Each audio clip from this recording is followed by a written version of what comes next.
My name is Mera Langford. I am 34 years old, and I work nights as a 911 dispatcher just outside Milwaukee.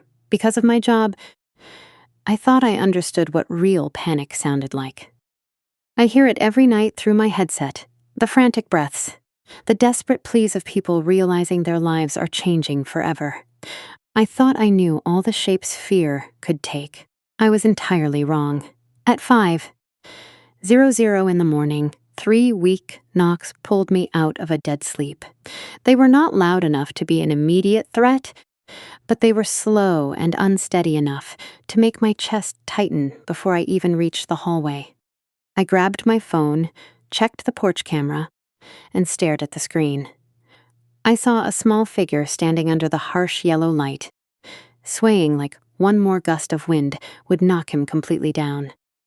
When I threw open the front door, my 10-year-old nephew, Noah, was standing on my porch.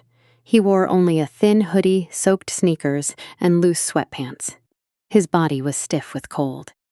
His lips were a terrifying shade of blue, and his freezing fingers were curled tight against his chest, as if his body was trying to protect whatever warmth it had left.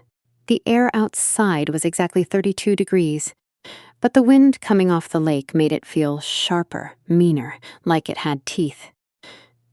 I grabbed his shoulders and pulled him inside before his knees gave out. I wrapped him in every blanket I could find, focusing the warmth on his chest first, and dialed for an ambulance with the same calm, steady voice I used at work, even though rage was already burning through my veins. Noah tried to speak, but his jaw shook so violently that the words came out broken.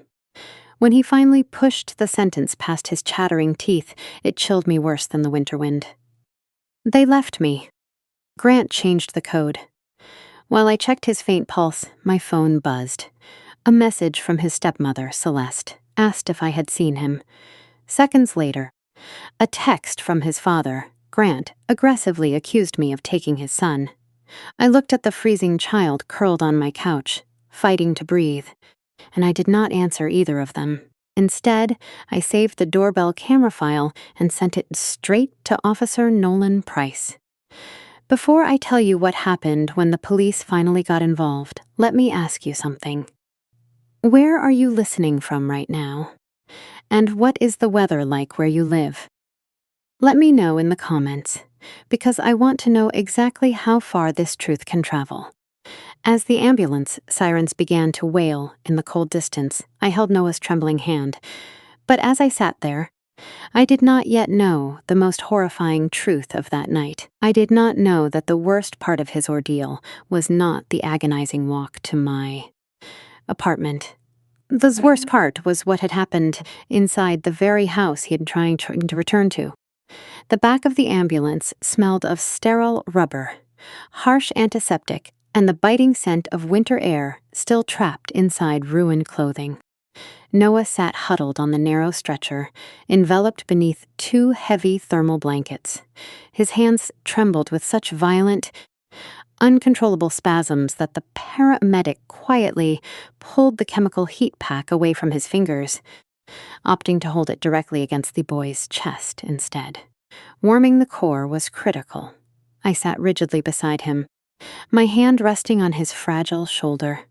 The monitor beeped in a steady rhythm while I forced myself to inhale in measured counts. I had to pretend this was just another anonymous dispatch call, not my own family crumbling into pieces before my eyes. The EMTs meticulously checked his pulse, his dangerously low body temperature, and tested his cognitive responses for signs of severe confusion. Officer Nolan Price trailed our ambulance to St. Agnes Medical Center, standing like a quiet sentinel until the paramedics declared my nephew stable. Dr. Adrian Cole took over the trauma room, moving with quiet urgency. His clinical assessment was a devastating litany of neglect. Moderate hypothermia, severe dehydration, sheer physical exhaustion, and early-stage frostnip creeping across his pale toes. As the nurses carefully cut away his soaked socks, they also documented yellowish bruises scattered across his shins. But the physical damage was not the most agonizing part of that brightly lit room. It was the psychological wreckage. Noah kept apologizing. He murmured frantic, breathless apologies as if simply surviving the night had somehow made him a criminal. He apologized for leaving his driveway, for knocking on my door, for being a burden. The raw, unfiltered terror in his eyes was not directed at the needles or the doctors. It was entirely focused on his father. His weak fingers clamped onto my sweater sleeve as he pleaded, "Please, Aunt Mera, do not let Dad be mad at me." I leaned down, brushed the damp hair from his forehead, and whispered the only truth I could offer. I told him he was safe. That was the exact moment his walls collapsed. He had not shed a single tear when his frozen feet began to burn with returning blood flow. He had not cried when the sirens wailed. He only wept when I promised him safety, because, to this 10-year-old boy, being truly safe was an entirely unfamiliar sensation. The shift from a medical crisis to a criminal investigation occurred over one simple question. A pediatric nurse gently asked him when he had last eaten a full meal. Noah hesitated. He looked at me, instinctively seeking permission to speak, before his gaze dropped to the thin hospital sheets. "Yesterday," he murmured quietly, "at school." The atmosphere in the room instantly fractured. Officer Price stopped scribbling in his notepad for a fraction of a second, his jaw tightening before he pressed his pen much harder into the paper. The medical staff exchanged dark, knowing looks, immediately initiating the mandatory reporting protocols for suspected child neglect. Noah had miraculously survived the brutal weather, but what he confessed to Officer Price in the minutes that followed would pivot this incident from a tragic medical emergency into something infinitely darker. The timeline of Noah's nightmare did not begin when he collapsed onto my icy porch. As Officer Price sat beside the hospital bed, his leather-bound notebook open, the fragile boy meticulously reconstructed an evening governed by a ticking clock and an agonizing sense of abandonment. It started exactly at 4:12 p.m. That was when Grant and his wife climbed into their pristine black SUV, departing for a lavish corporate Super Bowl retreat in Wisconsin Dells. Grant had casually informed his son that some frozen dinner was buried out in the garage chest freezer, promising they would return home well before 10:30 p.m. When Noah nervously asked if they would be back on time, Celeste rolled her eyes, told him to stop being so deeply melodramatic, and deliberately paused the router connection to his digital tablet. 10-year-old boys, she declared coldly, needed to learn the hard value of absolute independence. For several hours, Noah sat completely alone in the sprawling, suffocatingly quiet house. By 8:30 p.m., the hollow ache of genuine hunger finally forced him into the cavernous kitchen.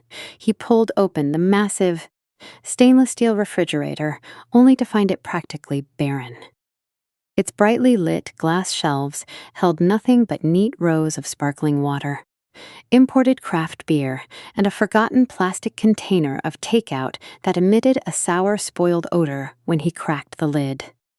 Remembering his father's passing instruction, he padded in his thin socks into the attached, unheated garage to hunt for the promised meal. The heavy, fire-rated interior door clicked shut behind him with a dull, echoing thud. Finding the chest freezer entirely empty, Noah turned back and gripped the brass handle. It refused to turn. He punched his familiar access code into the smart keypad. The digital display blinked an angry, venomous red. He typed the digits again, his small fingers pressing harder against the glowing screen. Red. He tried a third time, his breathing quickening into a panicked rhythm. Red. Desperate. He pulled out his mobile device. He dialed Grant 3 separate times. He called Celeste twice. Both sent him straight to automated voicemail. And then the screen flickered weakly, went entirely black, and the battery died. He was completely severed from the outside world. It was shortly after 10:15 p.m. The temperature inside the uninsulated structure began to plummet rapidly. Anyone hearing this might wonder why a child did not simply trigger the main garage door opener or smash a window to alert the neighborhood. The answer shattered whatever remained of my composure. Noah was far more terrified of Grant's explosive wrath if he summoned the police than he was of the encroaching frost. So, he silently endured. He huddled on a dust-covered moving blanket near the wall. As midnight slowly dragged past, he curled himself into a tight, shivering ball beside a stack of heavy winter tires. The biting chill radiated upward from the slab concrete floor, methodically sinking its teeth directly into his bones. By 4 a.m., he realized he could no longer feel his toes. Survival instinct finally overrode his paralyzing fear of parental punishment. He forced the manual side door open and began a grueling 2-mile trek toward my apartment. He deliberately mapped his route through the freezing wind, stopping only beneath the dim glow of scattered porch lights, terrified that if he stumbled in the shadows, nobody would ever see him. Noah had miraculously navigated the deadly labyrinth they left him in. But when Grant and Celeste finally stormed into the brightly lit corridors of the hospital, their first question to me was not whether their son was still alive. The automatic double doors of the emergency ward slid apart, and the atmosphere in the corridor instantly shifted, growing heavy and toxic. Grant and Celeste strode into the brightly lit hospital wing, still entirely clad in yesterday's expensive resort attire. They did not look like frantic, terrified parents whose child had nearly perished in the bitter frost. They looked fiercely, unapologetically furious. Grant's sharp eyes immediately scanned the perimeter, but he was not frantically searching for a doctor or a nurse. He was actively looking for police uniforms. When his gaze finally locked on to me, he did not run toward his son's treatment room. He marched straight over, adjusted the lapels of his designer coat, and leaned in close. He did not ask if Noah was breathing. He did not ask where his boy was. His jaw tightened and he hissed, "What did you tell them?" That single, venomous sentence told me everything I would ever need to know about my brother. He viewed this entire tragedy not as a medical emergency to survive, but as a public relations crisis he needed to urgently manage. I stared back at him, deliberately letting the tense silence stretch, knowing full well from my years on the dispatch lines that guilty people will rapidly talk themselves into an inescapable corner if you simply refuse to fill the quiet. Sensing the hostile stillness, Celeste stepped around him, instantly pressing a manicured hand against her chest. She was already performing for the nurses watching from the nearby station. "We have been absolutely terrified," she announced. Her pitch elevated just enough for the hallway to hear. "Noah gets so terribly confused when he is upset. He has a habit of running away." Grant smoothly picked up the fabricated narrative, flashing a stiff, practiced smile at the medical staff. He confidently dismissed the harrowing night as a trivial family misunderstanding, labeling his son as overly sensitive, prone to dramatics, and constantly starved for attention. But seasoned medical professionals can smell a polished lie from a mile away. Celeste subtly pulled out her smartphone, pretending to text, but the red recording indicator reflected clearly in the observation glass behind her. She was trying to live stream. As she stepped toward Noah's door, calling his name in a syrupy, artificial tone, a muffled, broken cry echoed from inside the room. Dr. Cole immediately stepped into the doorframe, physically blocking her path. When she indignantly shrieked that she was his mother, the doctor coldly advised her to start acting like one and put the camera away. Officer Price materialized a second later, sternly demanding to know if she was filming a minor in a restricted medical zone. Humiliated and cornered, Grant pivoted back to me, his voice dropping into a lethal, quiet sneer. "You have absolutely no idea what you just started," he threatened softly. You honestly think a judge is going to hand my son over to a woman who lives in a cramped one-bedroom apartment and answers ringing phones for a living? He smiled his trademark, hollow smile, genuinely believing he had regained absolute dominance over the room. He thought he had successfully intimidated me into submission. But Grant's arrogant monologue was suddenly cut short as the elevator doors chimed. A stern-faced woman wearing a navy coat and carrying a thick leather folder stepped purposefully onto the floor. Grant did not know it yet, but his perfect image was about to be dismantled.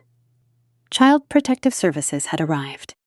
The woman in the navy coat introduced herself as Monica Raines, an investigator with Child Protective Services. She possessed the unwavering, impenetrable calm of someone who had heard every conceivable lie a desperate parent could invent. Standing under the glaring fluorescent lights, she methodically informed my brother that the attending physician's clinical report, the police documentation, and Noah's own heartbreaking statement were more than sufficient to trigger an immediate emergency home assessment. Grant's polished facade cracked, morphing from arrogance into defensive panic. He indignantly argued that his residence was private property. He loudly insisted that his son possessed an overactive imagination and was vastly exaggerating the night's events. He demanded legal counsel. Monica simply listened, unblinking, before calmly explaining that emergency protective protocols authorize immediate evaluation when a minor was hospitalized for suspected severe neglect. Officer Price stepped forward, standing shoulder to shoulder with the investigator. Grant reluctantly surrendered the address, his movements stiff and jerky, like a man accustomed to opening doors for wealthy guests. Not state investigators. Because I was not legally permitted to attend the official search, I remained firmly planted in the quiet ward with Noah. But Officer Price would later describe the glaring disparities to me in chilling detail. From the immaculate curb, Grant and Celeste's residence projected an impenetrable illusion of absolute perfection. It boasted a sprawling heated driveway that melted away the winter frost, high-definition smart cameras observing every angle, and massive, frost-free windows. Inside, the kitchen was vast enough to host a lavish banquet, anchored by a floor-to-ceiling wine wall that glowed like a curated museum exhibit. Yet, behind the stainless steel doors of the enormous refrigerator, investigators found a barren wasteland. The meticulously chilled shelves contained only 2 bottles of expensive champagne, a neatly stacked row of hard seltzers, a jar of artisanal olives, deeply expired coffee creamer, and a neglected plastic container of noodles so ancient the lid had bowed outward. The walk-in pantry was equally desolate. Towering tubs of whey protein powder, sugary cocktail mixers, and a box of stale crackers. There was absolutely nothing resembling sustainable nourishment for a growing boy. The illusion shattered completely when Monica pushed open the door to Noah's bedroom. It was not chaotic or messy in the typical, vibrant way of childhood. It was hauntingly empty. A bare mattress lay directly on the hardwood floor, covered by a single, woefully thin blanket. A cheap laundry basket held a few garments that were visibly sizes too small. There were no brightly colored books, only mandatory school workbooks with entirely blank pages, illuminated faintly by a cracked, discarded bedside lamp. He possessed no heavy winter coat, but the garage transformed the investigation from a case of negligence into a crime scene. The cavernous space had 0 functioning heat. An industrial space heater sat proudly on a high shelf, still hermetically sealed in its original factory plastic, purchased solely for appearances, never utilized. The side exit featured a heavy manual deadbolt mounted impossibly high, far beyond the reach of a desperate 10-year-old. And gouged deeply into the drywall surrounding the doorframe were frantic, jagged scratches, perfectly measured at child height. The house possessed a dozen smart locks, sophisticated cameras, and high-tech security systems, but not a single one was designed to protect the child living inside it. The physical evidence was damning. But as the investigation expanded the next morning, CPS uncovered an even darker truth. Noah's agonizing suffering had never truly been invisible. People had witnessed the scattered fragments of his misery for months. They just had not known how to challenge a family that looked so flawlessly perfect. Officer Price walked next door to interview Arthur Bell, a retired postal worker who had resided on that manicured street long enough to discern which families genuinely thrived and which merely performed behind expensive glass. Arthur's weathered hands trembled slightly as he recounted the disturbing tableaus he had quietly witnessed over the past year. He described a solitary, overburdened boy dragging heavy recycling bags, clinking with empty liquor bottles, to the curb long before school bus arrived.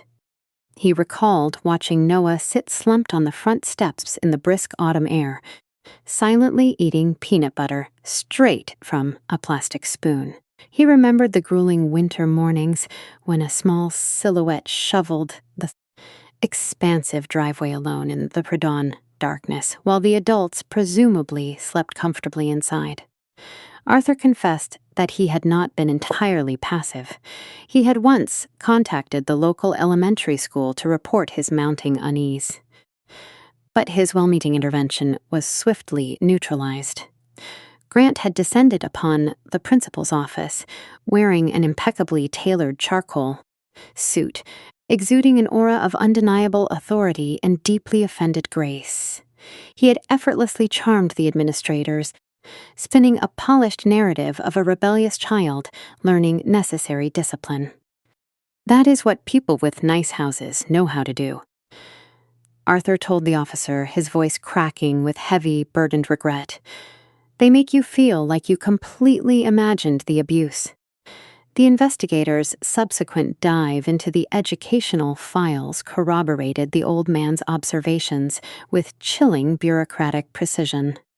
Noah's academic dossier painted a portrait of chronic systematic neglect, frequent missed lunches, persistent exhaustion during morning lessons, and arriving in sub-zero temperatures entirely devoid of winter gloves. Teachers had repeatedly documented a distinct scent of stale cigarette smoke clinging to his garments after weekends, a glaring contradiction to Grant's fierce public insistence that theirs was an immaculate, non-smoking household. Sitting in the sterile hospital corridor, absorbing these revelations, a suffocating wave of guilt crashed over me. I had always prided myself on my professional intuition as a dispatcher, yet I had missed the insidious, creeping signs within my own bloodline. Memories I had previously rationalized suddenly snapped into agonizing focus. I recalled Noah devouring his meals with ravenous desperation at family holiday gatherings. I remembered him politely, almost fearfully, asking for explicit permission just to pour a glass of tap water. I vividly pictured him shivering in a flimsy jacket during Thanksgiving, while Grant chuckled loudly to the relatives, declaring that young boys needed to endure the cold to toughen up. I had been blind to his slow erasure, but I swore I would not fail him now. However, securing his future would require far more than fierce protective instinct. If I wanted to prevent Noah from being absorbed into the unpredictable labyrinth of the foster care system, my love would be utterly insufficient. Child Protective Services demanded immediate tangible proof that my cramped, meager apartment could consistently provide exactly what my brother's sprawling mansion never did. Monica Raines pulled me aside into a quiet, sterile alcove of the hospital corridor. Noah would officially remain under emergency protective custody, she explained softly. But kinship placement was a highly viable alternative. However, there was a formidable ticking clock attached to that hope. My residents had to pass a rigorous, uncompromising CPS inspection immediately. I mentally surveyed my living space. It was a cramped, utilitarian one-bedroom unit defined by a sagging fabric couch, a solitary wooden dining chair, and towering stacks of cardboard boxes I had never bothered to unpack after my last move.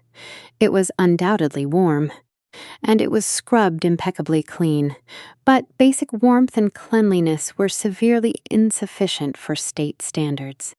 Noah desperately required a dedicated bed, appropriate winter clothing, a fully stocked pantry, fresh school supplies, and secure, locked storage for potential medications. I stepped into a vacant stairwell, leaned against the cinder block wall, and opened my banking app. The glowing digits on the screen felt like a physical, mocking blow. I possessed meager emergency savings, but it was nowhere near enough to outfit a child's life overnight and simultaneously secure competent legal representation. Survival required immediate sacrifice. I began a ruthless mental inventory. My aging Honda sedan had to go first. I could easily navigate the to the dispatch center. My cherished weekend photography camera was second. Finally, I considered the most agonizing item, the vintage acoustic guitar my late father had bequeathed to me. It was the only precious family heirloom Grant had never bothered to forcefully claim. The thought of losing it stung bitterly, but a nostalgic memory sitting in a closet cannot keep a neglected child warm. By mid-afternoon, I had furiously liquidated my possessions. I purchased a sturdy twin bed frame, crammed my refrigerator until the glass shelves groaned under the weight of actual, sustaining nourishment, and carefully selected a plush, deep blue blanket. Noah had once quietly confided that the color blue made his racing mind feel peaceful. My protective instincts had to transform from abstract grief into practical, undeniable logistics. With the remaining funds, I secured a desperate consultation with Diana Vale, a notoriously ruthless and fiercely expensive family law attorney. Sitting in her sleek, minimalist office, I slid my phone across her polished mahogany desk, playing the doorbell footage. Diana watched the screen with an entirely unreadable expression. When Noah's shivering, broken voice echoed through the speaker, Grant changed the code. She sharply paused the playback. Her dark, calculating eyes met mine. "Get the smart lock digital logs," she commanded, her tone slicing cleanly through the tension. "If those server records exist, your brother is completely finished." I returned to my apartment, my fingers blistering and aching as I furiously assembled the wooden bed frame. Using a cheap metal hex key, driven purely by adrenaline, I was determined to build a certified sanctuary before the sun rose. But just past midnight, my phone vibrated harshly against the bare floorboards. It was Diana. Her usually composed, professional voice possessed a sharp, electrified edge that forced me to drop the tools and sit heavily on the mattress before she even revealed the data. "Mera?" Diana's voice crackled through the receiver, entirely stripped of its usual measured composure. The security tech firm responded to the emergency preservation subpoena. They locked down the server data just hours before. Your brother could attempt to scrub his digital footprint. You need to brace yourself for what the system recorded. I gripped the edge of the newly assembled mattress, my blistered hands stinging. The truth, Diana warned me, was far more sinister than a simple technological malfunction or a frightened child's misunderstanding. The smart lock activity logs laid out a cold, irrefutable timeline of calculated malice. At exactly 4:12 p.m., the main system registered Grant and Celeste departing through the front entrance. For hours, the network remained dormant. Then, at 9:47 p.m., long after my brother had settled into his luxurious winter resort, the property's access sequence was manually altered via remote application, directly from Grant's authenticated mobile device. The familiar numeric combination, the only sequence Noah possessed, was permanently deleted from the registry. A fresh access key was generated in its place. Crucially, The server logs proved that this newly minted code was never transmitted to Noah's tablet or phone. He was effectively locked out of his own life with a simple swipe of a thumb. What followed was a digital transcript of a young boy's escalating terror. At 10:11 p.m., the system recorded the first desperate input at the interior garage keypad. The old sequence was punched in, access denied. 3 minutes later, at 10:14 p.m., another frantic attempt, access denied. At 10:26 p.m., a final, futile entry, access denied. After that, the digital ledger plunged into a vast, suffocating silence. There were no more keypad inputs, no more system alerts.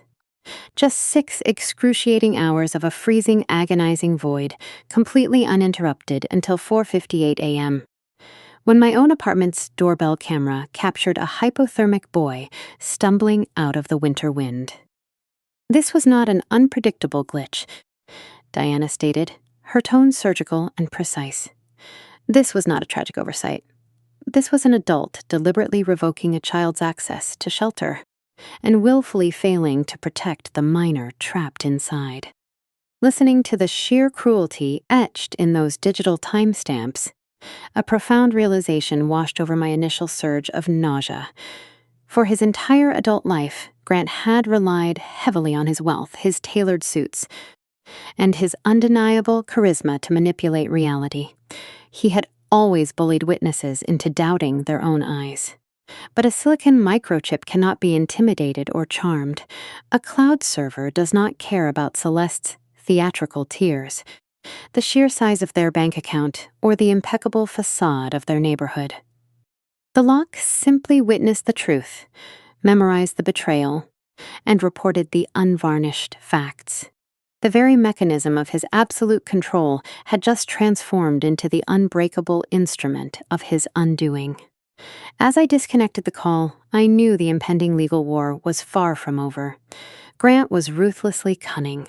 When backed into a corner, he would inevitably attempt to frame the timestamp as a drunken, absent-minded mistake or loudly blame a flawed software update.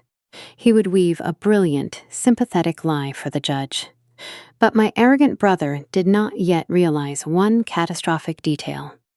While he was casually playing God with his smart home app, someone at the resort bar had been watching him do it. The following morning, Diana summoned me back to her office, sliding her laptop across the sleek desk to play an audio file. It was a voicemail, left on her confidential intake line, late the previous night. The voice on the recording belonged to Trevor Mills, a mid-level executive who worked alongside my brother and had attended the corporate retreat. His breathing was shallow, his tone vibrating with deep, palpable hesitation. He confessed he was terrified of corporate retaliation and dreaded being dragged into a highly publicized legal dispute. Yet, the agonizing burden of his conscience had ultimately outweighed his fear of unemployment. Trevor's testimony painted a vivid, sickening picture of the resort's crowded lounge. During the raucous halftime broadcast, Grant had been holding court near the mahogany bar, fueled by top-shelf bourbon and his own inflated ego. He began loudly boasting to his colleagues about his newly configured, state-of-the-art security network. With a smug grin, my brother bragged that he wielded absolute dominion over his property, capable of manipulating every deadbolt and thermostat from 200 miles away. Amidst the clinking glasses, one of the executives jokingly remarked that Grant's kid must feel like a captive prisoner, living under that much high-tech surveillance. Grant did not laugh. Instead, he took a slow sip of his drink and coldly replied, only when he forgets who pays for the house. Right then, in front of an audience of peers, Grant unlocked his phone, tapped open the management application, and deliberately reset the perimeter access. On the voicemail, Trevor's voice audibly cracked. He explained that he had initially dismissed the display as a pathetic, drunken flex, a fragile man desperate to prove his domestic dominance to his coworkers. Nobody in that dim-lit lounge possessed the slightest inkling that a 10-year-old boy was actually home alone. It was not until the horrifying details of Noah's hospitalization leaked into the office gossip mill that Trevor connected the arrogant halftime boast to the hypothermic child on the local news. Diana moved with lethal surgical efficiency. Within hours, she had secured Trevor's legally binding, sworn affidavit. The digital server logs we had obtained the night before were no longer merely circumstantial numbers on a spreadsheet. They now possessed a human witness, a verified context, and a thoroughly documented motive. The digital data proved the physical action, but Trevor's statement proved the malice. Grant's insatiable arrogance, his twisted belief that financial provision entitled him to inflict suffering, had just crystallized into the exact weapon required to obliterate his defense. We were quietly assembling an impenetrable fortress of legal facts. But while we prepared to bring the unvarnished truth into a solemn courtroom, Celeste decided to wage a completely different kind of war. Her chosen weapon was not the law, but a smart lens and an army of thousands of easily manipulated followers. Celeste did not understand the quiet, methodical power of legal discovery. She only understood the intoxicating, immediate validation of an audience. Operating from the pastel confines of her mother's immaculate guest room, she launched a live broadcast across her social platforms. She had curated her appearance with meticulous desperation.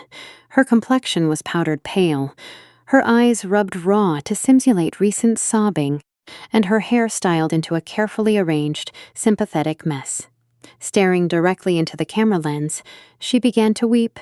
She spun a devastating, entirely fabricated narrative for thousands of active viewers, claiming her perfect family was being maliciously dismantled by a fiercely jealous, bitter aunt. She dismissed Noah's freezing ordeal as the unfortunate wandering of an overly sensitive child, easily manipulated by an unstable woman. Grant, she sobbed, was a devoted provider being unfairly persecuted simply because he placed his trust in a modern technology system that tragically malfunctioned. Then her performance escalated from deceit into a calculated digital assault. Wiping away a non-existent tear, Celeste revealed my full legal name, my exact city of residence, and the specific emergency dispatch center where I was employed. She begged her followers to pray that I would develop a conscience while simultaneously weaponizing them against me. The backlash was instantaneous and vicious. Within a single hour, the non-emergency civilian lines at my precinct began lighting up with aggressive frequency. Anonymous strangers flooded the switchboard, furiously demanding my immediate termination. I was branded a kidnapper, a pathological liar, and a lonely woman desperate to steal another mother's child. The sheer volume of vestum was staggering. Midway through my shift, my supervisor, Rebecca Sloan, pulled me away from the monitors and ushered me into her glass-walled office, firmly shutting the heavy door behind us. My stomach plummeted. I braced myself for the inevitable suspension, fully expecting the municipal department to distance itself from the sprawling public relations nightmare my family had become. Instead, Rebecca slid a thick, printed dossier across her desk. It contained high-resolution screenshots and a complete, time-stamped transcript of Celeste's broadcast. Our legal department is already archiving every single second of this, Rebecca stated, her voice projecting an unwavering, authoritative calm. You are not being suspended, Mera. You are being fiercely protected. A profound, unexpected wave of relief washed over me, so potent it nearly brought me to my knees.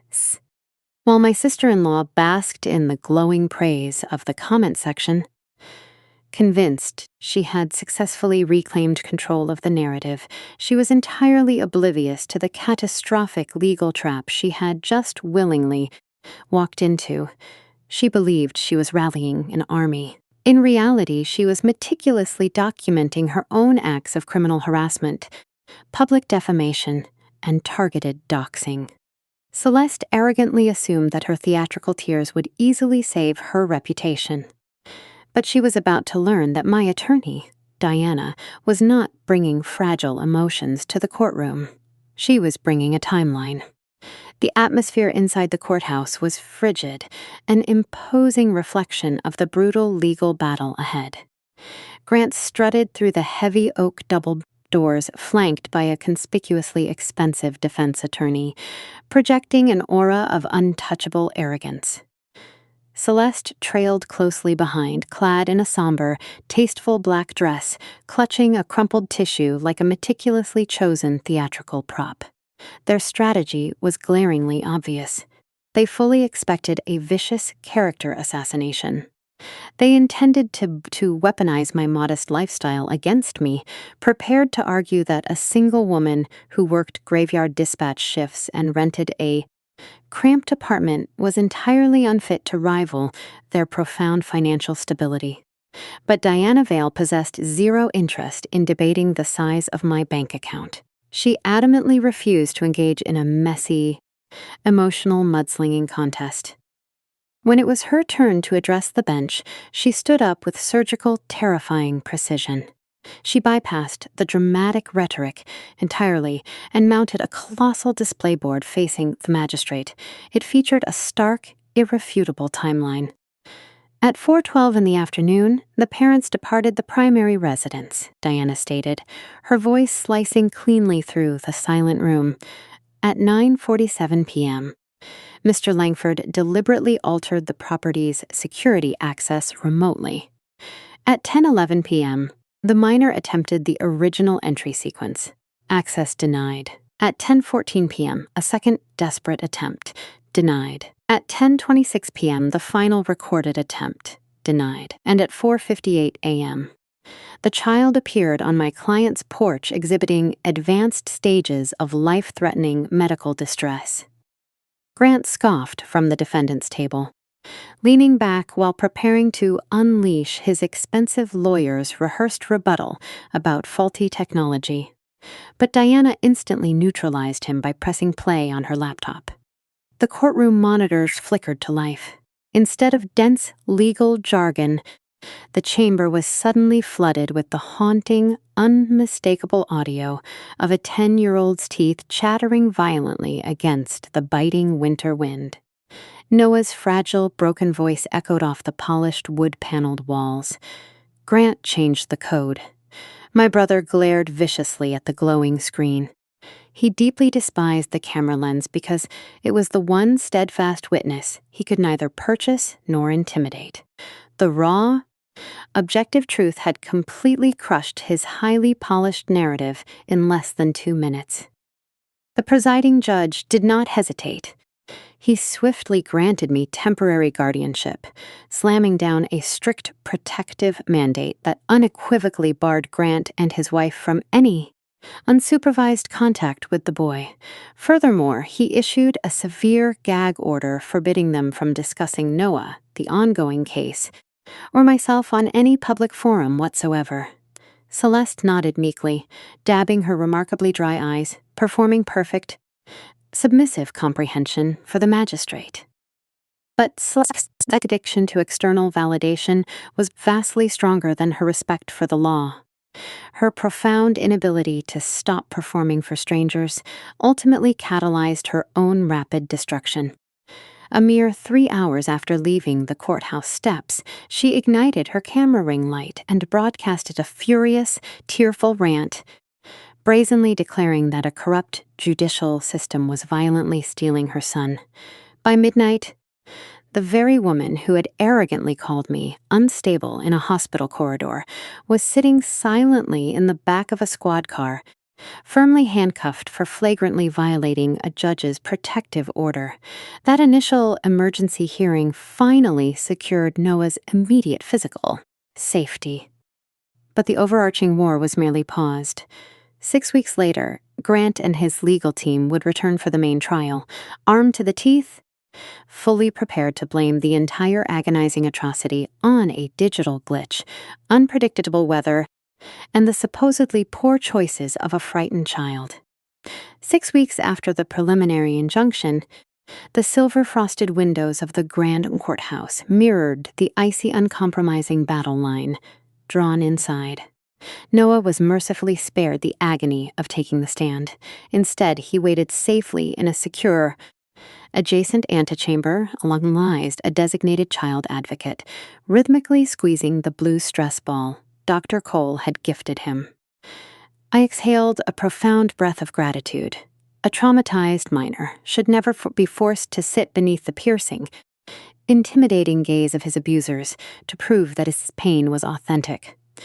He was physically absent from the imposing chamber, yet his spirit anchored every single piece of evidence we presented. When the heavy oak doors sealed us in, Grant's high-priced litigator launched his opening salvo. As anticipated, he attempted to sanitize the horror, framing the near-fatal night as a tragic convergence of anomalies.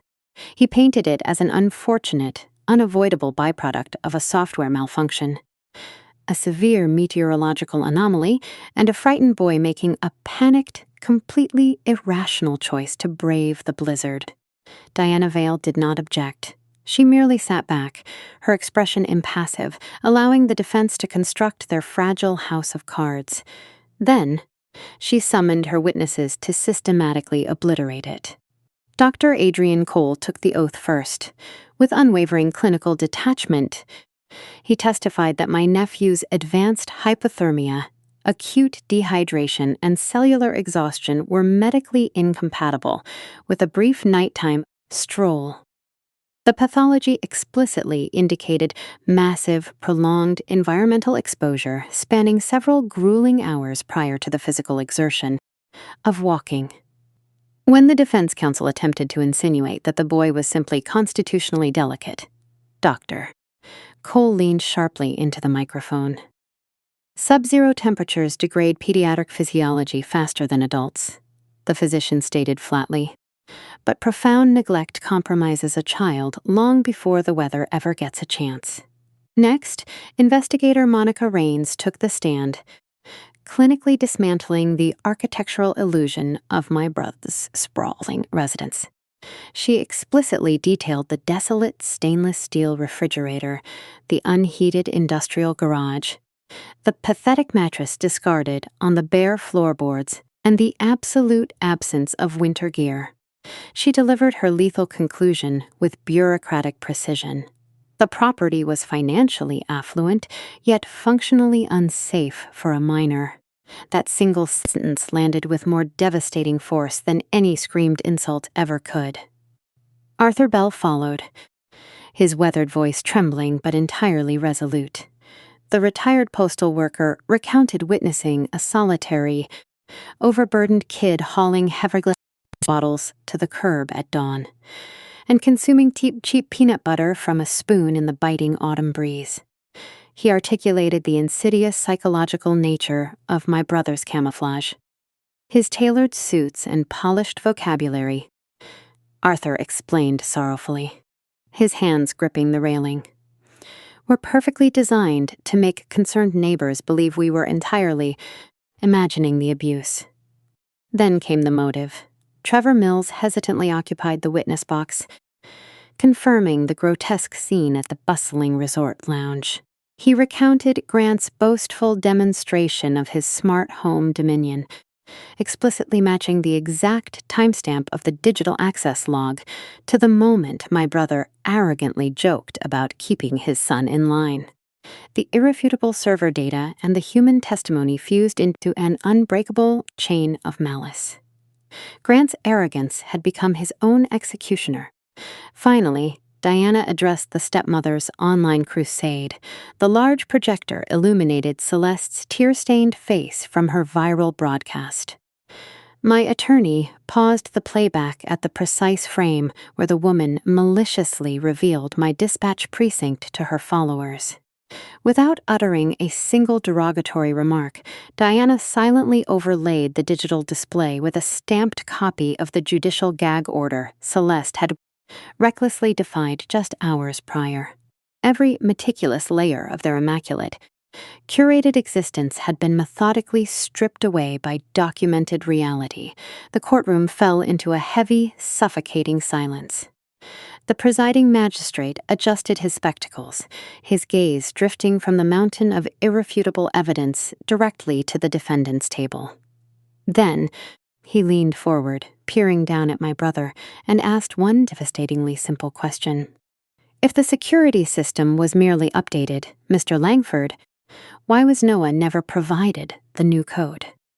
The magistrate's inquiry hung in the cavernous room, stripping away the dense layers of procedural posturing. Why was the minor never provided the updated access key? Grant shifted in his heavy mahogany chair. His elite attorney discreetly touched his forearm, a silent plea for restraint. But my brother's immense pride could never tolerate being publicly questioned. He squared his shoulders, looked directly at the bench, and spoke with indignant clarity. My son knew better than to wander outside, Grant stated, his tone dripping with profound condescension. He should have simply stayed exactly where he was. The entire chamber went deadly still. Even the rhythmic tapping of the court reporter's keyboard completely ceased. Diana Vale did not pace. She merely tilted her head, locking her dark eyes onto the witness stand. And where, precisely, was he supposed to stay? Mr. Langford? She asked softly.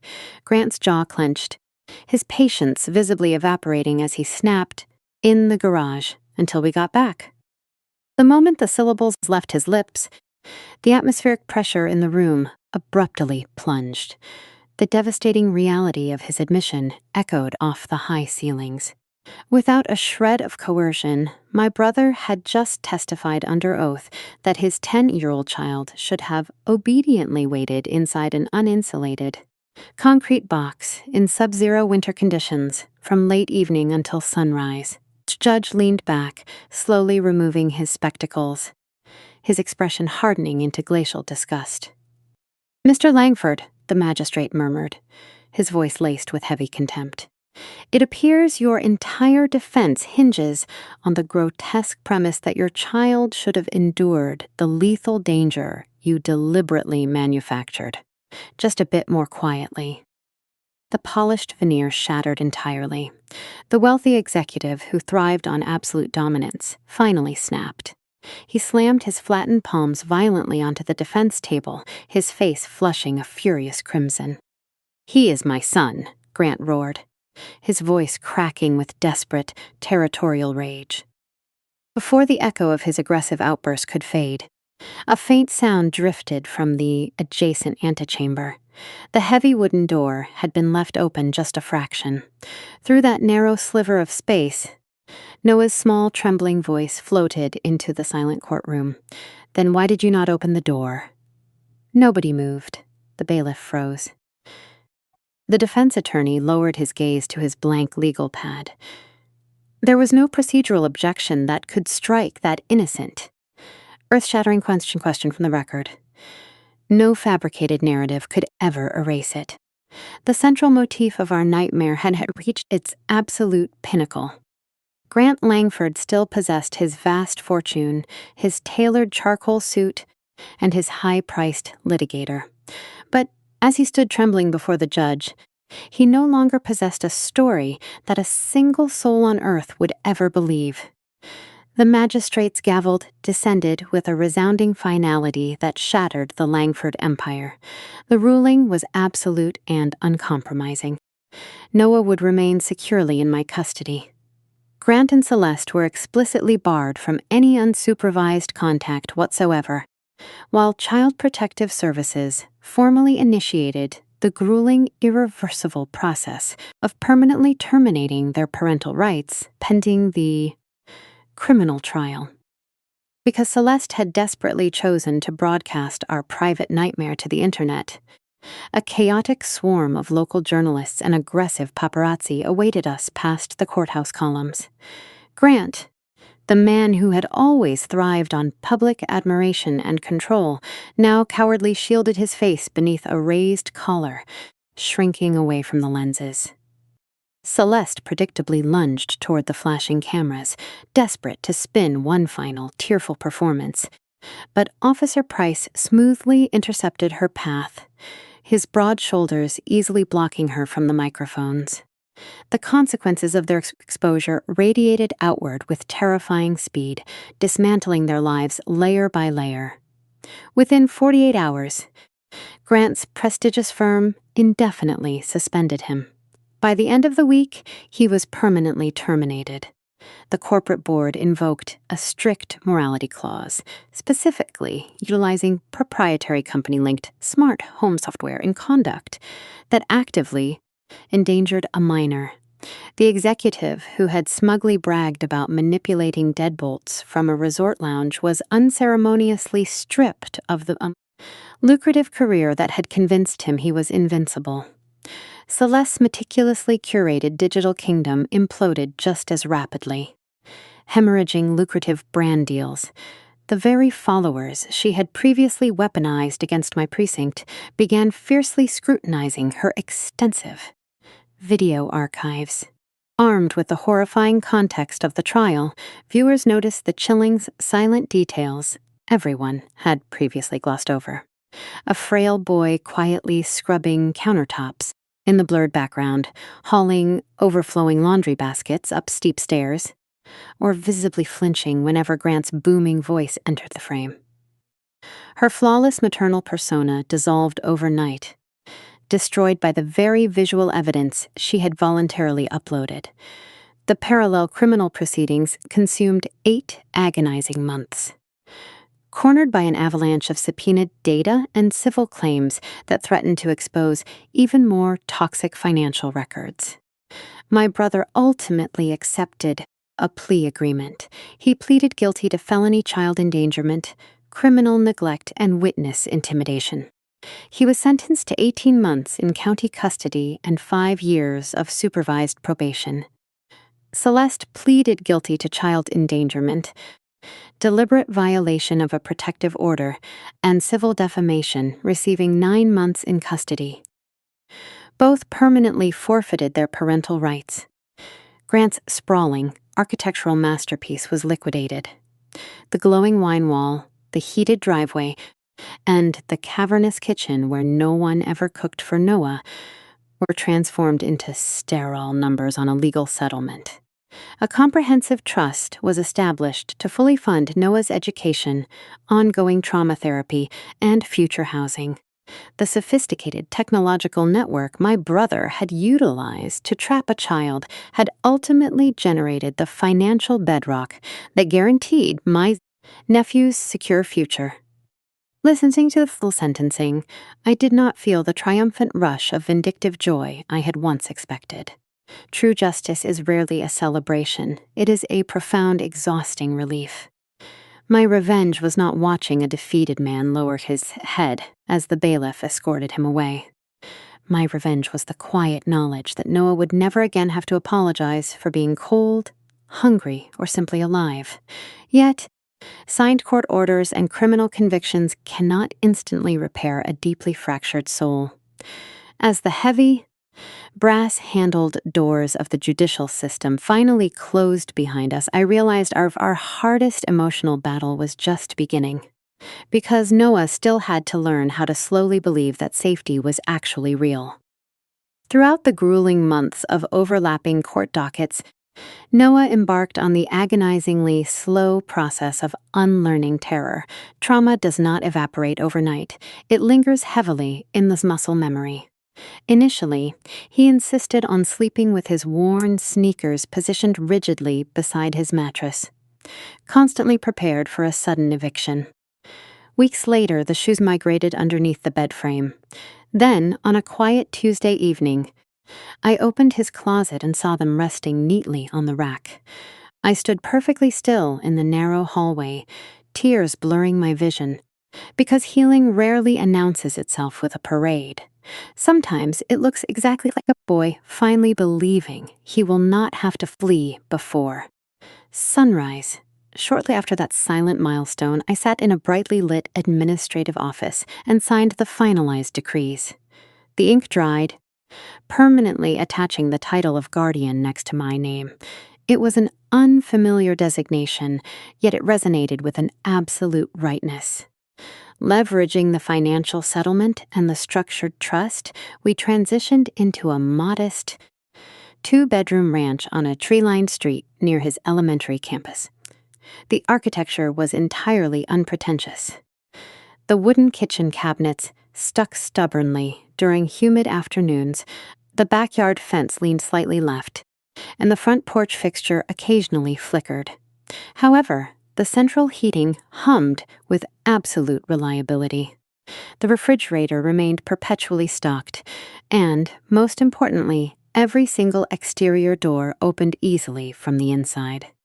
Noah deliberately selected the smaller bedroom simply because the window perfectly framed a massive maple tree. I spent an entire weekend rolling coats of deep cerulean paint across those walls, honoring his quiet confession that the shade brought him peace. Gradually, the heavy burdens he had been forced to carry began to fall away. He cautiously joined a local Little League baseball squad. During his initial 3 games, he struck out completely, swinging wildly at the air. But in the 4th matchup, he connected, launching a pristine double into left field that made his coach hoist him triumphantly off the dirt. He stopped frantically hoarding granola wrappers deep inside his backpack. He tentatively asked to invite classmates over to play. One mundane Friday evening, he stood near the kitchen island, hesitating before asking if we could order a pepperoni pizza, simply because the weekend had arrived. I agreed so rapidly that a bright, genuine laugh burst from his chest. That spontaneous sound filled our imperfect kitchen far better than any imported Italian marble ever could. Exactly 1 year after the freezing incident that fractured our universe, I jolted awake in the pre-dawn darkness, my heart pounding, terrified that the bitter memory would suffocate our sanctuary. I crept down the hallway, only to discover a warm golden light spilling from the kitchen. Noah was casually spreading butter onto warm toast. He glanced up, offering a gentle smile. "I am okay, Aunt Mera," he murmured softly. He paused, looking around the bright room, before correcting himself with a quiet, grounded certainty. "I mean, I am home." My brother and his wife could never comprehend that ending. They equated family with rigid ownership. They believed a child was an accessory to be aggressively controlled and entirely silenced.